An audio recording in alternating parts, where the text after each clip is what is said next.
വെച്ചാ റേഷൻ കടയിൽ ഒരു കിറ്റ് കൊടുക്കുക, പുഴുത്തത് പോലും പന്നല് പോലും അവിടെ കൂവാ. ഷെട്ടി കെട്ടി ചലന്തി വല അടിച്ച് കിടക്കും, അല്ലാതെ ഒരു പ്രയോജനവും ഇല്ല. കണ്ണു വയ്യാത്തവരോ അന്ധനോ വികലാംഗനോ അവരെയൊക്കെ ഫ്രീ ആയിട്ട് കൊണ്ടുപോകണം, അല്ലയോ? എന്നാലേ നമ്മുടെ ഖജനാവ് വളരത്തുള്ളൂ. പണക്കാരെ കൊണ്ടുപോകണമെന്ന് വെച്ചാൽ നമ്മൾ അവരെ ആക്ഷേപിക്കരുത്, നമ്മൾ നിഷ്പക്ഷമായിട്ട് പറയുക. ഇതെല്ലാം ഷെട്ടി കെട്ടി ചലന്തി വല അടിച്ച് കിടക്കും, അല്ലാതെ ഒരു പ്രയോജനവും ഇല്ല. അവര് ബസ്സിൽ പോകും, കാരണം ഫ്രീ ഇല്ലയോ. ഫ്രീ കോൾ എവിടെ ഉണ്ടെന്ന് വെച്ചാ റേഷൻ കടയിൽ ഒരു കിറ്റ് കൊടുക്കുക, പുഴുത്തത് പോലും പന്നല് പോലും അവിടെ കൂവാ. മാവേലി സ്റ്റോറിലും അത് കൂട്ടാ, പുഴുത്തത് പോലും പന്നൽ പോലും ഒരു കിറ്റ് അവിടെ വമ്പന്മാരവിടെ കിടന്ന് തെള്ളും. എനിക്ക് എന്നെ കണ്ടാലും കണ്ടില്ലേലും ഞാൻ സത്യത്തിന്റെ കൂടെ നിൽക്കത്തുള്ളൂ മക്കളെ. ഞാൻ 65 വയസ്സായി, ഞാൻ സത്യസന്ധതയോടെ ജീവിക്കുന്നത്. എനിക്ക് ഒന്നുമില്ല, 5 സെന്റ് സ്ഥലം ഞാൻ കിറ്റ് വാങ്ങാന് അവിടെ പോയി കിടന്ന് അടിച്ചിട്ടുണ്ട്. ഇവിടെ സാറേ ഇങ്ങോട്ട് മാറി നിൽക്കും, പാവത്തുങ്ങൾ മേടിച്ചോണ്ട് പോട്ടെന്ന്. ആ അമ്മയ്ക്ക് എന്താ വേണം, അമ്മയ്ക്ക് എന്താ വേണമെന്ന് എന്നോട് ചോദിക്കും. ഇപ്പൊ ഇല്ല. സൗജന്യ യാത്രയെ കുറിച്ച് എനിക്ക് താല്പര്യമില്ല. ഞാൻ എന്ന് ബസ്സിൽ ഇറങ്ങി ഈ ബസ്സിലെല്ലാം ഞാൻ ടിക്കറ്റ് എടുത്താ കയറുന്നത്. ഇപ്പോഴും ഞാൻ തോട്ടപ്പാലത്തുനിന്ന് ഇവിടം വരെ ട്രാൻസ്പോർട്ടിൽ കയറിയ 15 രൂപ കൊടുത്തേച്ചാ. പൈസ അതിപ്പോ എടുക്കണ്ടെന്ന് പറഞ്ഞാൽ ഏത് ബസ്സാന്ന് നമുക്ക് അറിയത്തില്ലല്ലോ മോനെ. ഇപ്പൊ പ്രൈവറ്റുകാർ നിർത്തിയില്ല, അതിന്റെ കുറെ ട്രാൻസ്പോർട്ട് വന്നു. അപ്പൊ നമ്മൾ ചോദിക്കും, മേഡം ടിക്കറ്റ് എടുക്കണ്ടായോ? അമ്മ ഇന്ന് അമ്മയ്ക്ക് സൗജന്യാന്ന് പറയും. അപ്പൊ പിന്നെ നമ്മൾ വല്ലക്കാരി അവരെ ആക്ഷേപിക്കരുത്, നമ്മൾ മാന്യമായിട്ട് സ്പോട്ടിൽ വന്നാൽ. അവരങ്ങ ഒന്നും പറയണ്ട. ഔത്തുങ്ങള് വിഷമല്ലേ, ഔത്തുങ്ങൾക്കും വിഷമോ. മുതലാളി എവിടെ നിന്നിട്ട് കൊടുക്കും?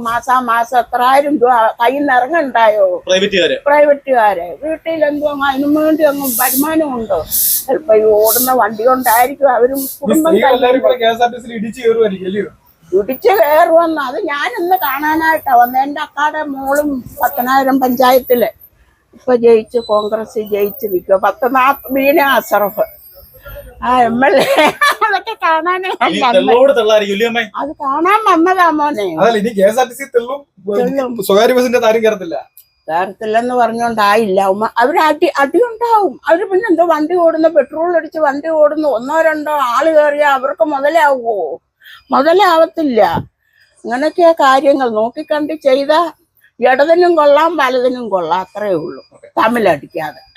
ഇതിപ്പോ ഖജനാവെല്ലാം കാലിയ ആന്നോ. എല്ലാം നമ്മുടെ മുഖ്യമന്ത്രി പിണറായി സാർ ഇരുന്ന സമയത്ത് എല്ലാം തകർന്നടിച്ചായിപ്പോ അദ്ദേഹം ഇറങ്ങിയത്. അന്നേരം പറഞ്ഞ 6 കോടി 7 കോടിയൊക്കെ ഉണ്ടെന്ന് പറഞ്ഞു. പക്ഷെ അതൊന്നും ഇല്ല ഇപ്പൊ. ഇപ്പൊ തന്നെ വേണ്ടേ, ഇപ്പൊ 7 കോടിയോളം വേണ്ടായോ ഈ ബസ്സിൽ കയറുമ്പോ മാസം ആ പൈസ എത്രയോ പേർക്ക് വിധവാ പെൻഷൻ കൊടുക്കാം, അല്ലയോ? വികലാംഗർക്ക്, എന്നെ പോലെ വിധവകൾക്ക്, അഹതികൾക്കൊക്കെ കൊടുക്കാം. വീടില്ലാത്തവർക്ക് വീട് കൊടുക്കണം. ഈ വമ്പന്മാരെല്ലാം, പെണ്ണുങ്ങളെല്ലാം, ഞാൻ ഉൾപ്പെടെ ബസ്സിൽ കയറി കുലുങ്ങി മൊബൈലും കണ്ടോണ്ട് പോയോണ്ട് ഒരു പരിഹാരമില്ല. ഉണ്ടോ മോനെ? ഇല്ല. 2 ലക്ഷം രൂപ ശമ്പളം മേടിക്കുന്നവർക്കും ഫ്രീയാ. അവര് വണ്ടിയെല്ലാം കയറ്റി ഷെഡിലിടും. അവർക്ക് അന്നേരം ഹെൽമെറ്റ് വേണ്ട, പിന്നെ വണ്ടി ഓടിക്കുന്ന പേടിക്കണ്ട. അവരിതിലിരുന്ന് മൊബൈലും കണ്ട് ഇങ്ങനെ പോകും ഫ്രീ ആയിട്ട്. അതേ സമയത്ത് ഈ പൈസ നമ്മൾ സർവേ നടത്തി ഇല്ലായ്മക്കാരൻ്റെ അറിഞ്ഞ ഒരു കമ്മിറ്റി കൂടി അതെന്തുവാന്ന് വെച്ചാൽ പൊതുജനങ്ങളിൽ എത്തിക്കണം.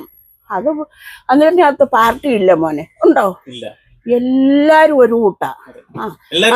എല്ലാ മനുഷ്യരും ഇടതെന്നോ വലതെന്നോ മറ്റേതെന്നോ ഒന്നുമില്ല. എല്ലാവർക്കും ഇപ്പൊ പെൻഷൻ ഒരു കൂട്ടാ, അല്ലയോ?